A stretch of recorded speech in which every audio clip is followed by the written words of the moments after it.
Nicole Gibaud. Une chronique judiciaire. Madame la juge. On s'objecte ou on s'objecte pas. C'est ça, le droit criminel. La rencontre, Gibaud-Strisac.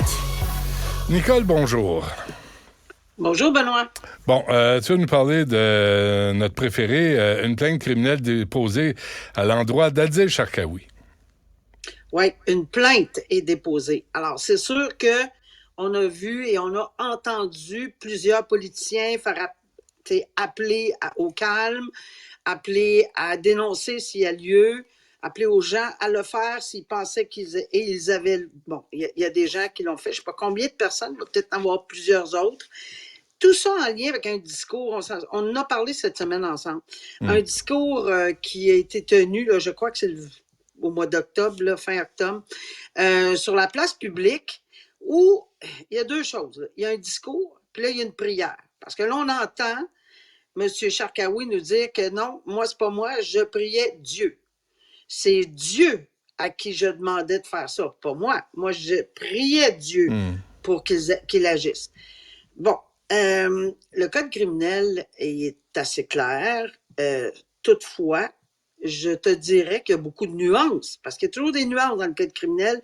Il y a toujours des gens qui trouvent des façons tout à fait légales de proposer une défense dans des circonstances X. Sauf que la Cour suprême a tellement bien encadré le droit qu'on appelle le droit à la liberté d'expression, le droit et qu'est-ce que c'est des propos haineux et toute cette catégorie de crimes relatifs à la haine. Pourquoi? Parce que on veut pas la charte veut protéger ses citoyens sur son territoire à l'encontre de l'homophobie, de la ci, de la ça, basée sur la religion, le sexe, la culture, etc. C'est enchâssé, mais ça vaut pour un et ça vaut pour l'autre. Oui, il y a une liberté d'expression, ça aussi c'est dans la charte, mais ça arrête lorsqu'on atteint le but qui est effectivement de peut-être faire craindre à certains groupes. Et je pense que les propos ici, c'est pas certains groupes, c'est un groupe. Alors, c'était assez bien ciblé. Mais il l'a dit, excuse-moi, Nicole, mais il l'a dit, c'est Antoine là, qui m'a donné le texte. Allah, charge-toi des ennemis du peuple de Gaza. On ne sait pas c'est qui, c'est les extraterrestres, c'est les petits bonhommes verts, on ne sait pas. Et dans un autre, dans ce contexte-là, effectivement, il n'a pas juste fait une prière.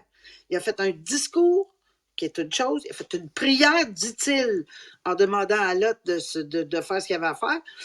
Mais c'est comme si que ça soit n'importe qui, là, que ça soit un prêtre bouddhiste, que ça soit un imam, que ça soit un rabbin, que ça soit un prêtre catholique. Il n'y a personne qui peut prendre la chair et dire, écoutez, on souhaite telle chose, et que ça fomente la haine. Ça incite souvent à la haine. Et d'ailleurs, on a des exemples flagrants là, dans les rues partout au monde, à Montréal, partout, des coups de feu dans des près des écoles ou autour des écoles, des cocktails Molotov. Je veux dire, il y a une ambiance là, à Concordia, etc. On sait et on voit que peu importe quel est les propos qui sont « nous sommes avec la Palestine », on n'encourage pas les gens à tuer des civils, on est tout cœur avec eux, on est tout cœur avec les gens d'Israël qui ont été massacrés aussi. C'est correct, ça, là. Ben oui. Je veux dire, et lever les drapeaux de la Palestine, il n'y a rien contre ça, mais sauf que quand on les accompagne de propos, on souhaite leur mort, on met des vidéos, on les traite de rats parce qu'ils se sauvaient d'un carnage. C'est tellement choquant de traiter des gens de rats parce qu'ils se sauvent. Il ne faut jamais oublier qu'il a utilisé également le hashtag de Hamas, là, c'est ce qu'on dit dans les journaux, là, parce qu'il y a un hashtag bien spécial là, pour le groupe qui a commis ces actes-là, le 7 octobre. Alors, tout ça mis ensemble, c'est ça que le SPVM va devoir analyser suite à cette plainte criminelle, le déposer sur le bureau du DPCP. Et c'est sûr qu'il va y avoir plein de virgules, puis il va y avoir plein d'affaires. C'est-tu correct? C'est-tu pas correct? Y a-tu une nuance ici? Y a-tu une nuance là? C'est possible. Mais là, il faut intervenir. On peut pas laisser aller. Là, il faut faire quelque chose à un moment Tu donné. sais, si tu veux qu'on respecte le drapeau palestinien quand tu manifestes, ben toi, tu vas respecter le drapeau israélien quand les autres vont manifester. Tout à fait. C'est ça, la Tout à démocratie. Puis si t'es pas heureux, il y a une solution à ça, puis c'est un aller simple ailleurs.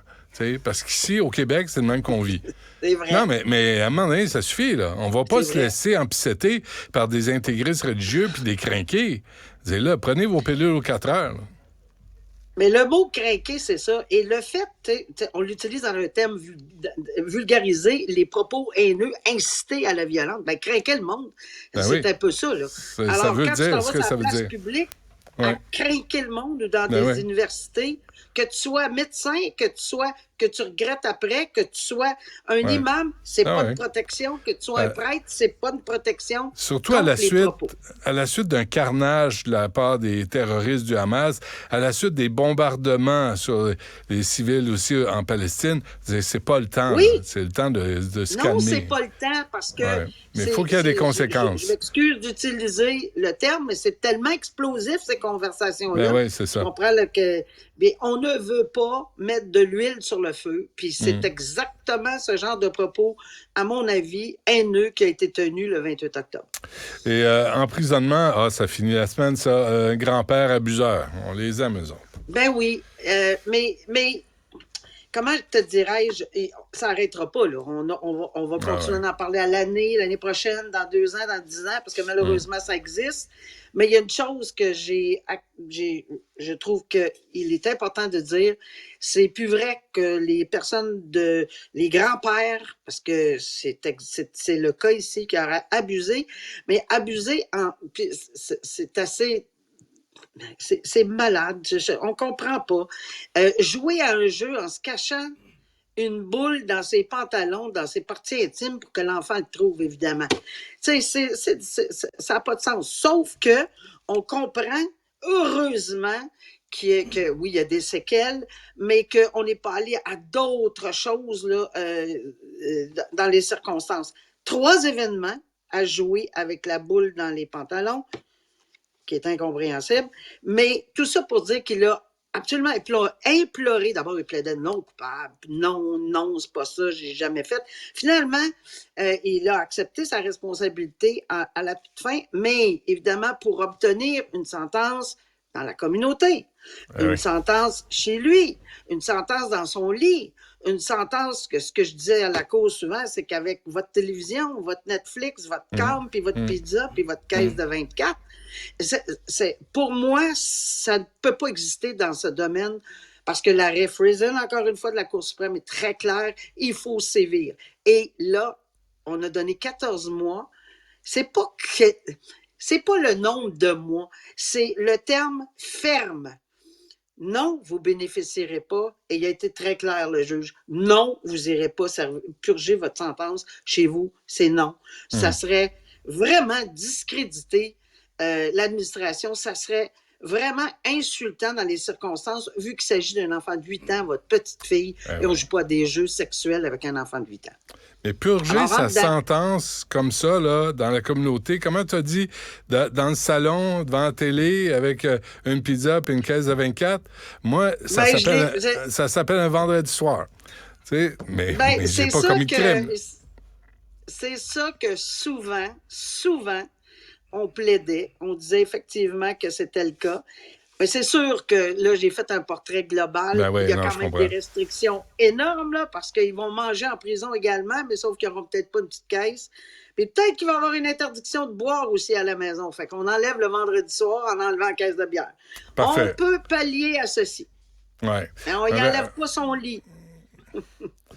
C'est en tout cas. Hey, merci, Nicole. Bonne fin de semaine. On se reparle la semaine prochaine. Bonne fin de semaine. Bye. Semaine prochaine. Au revoir.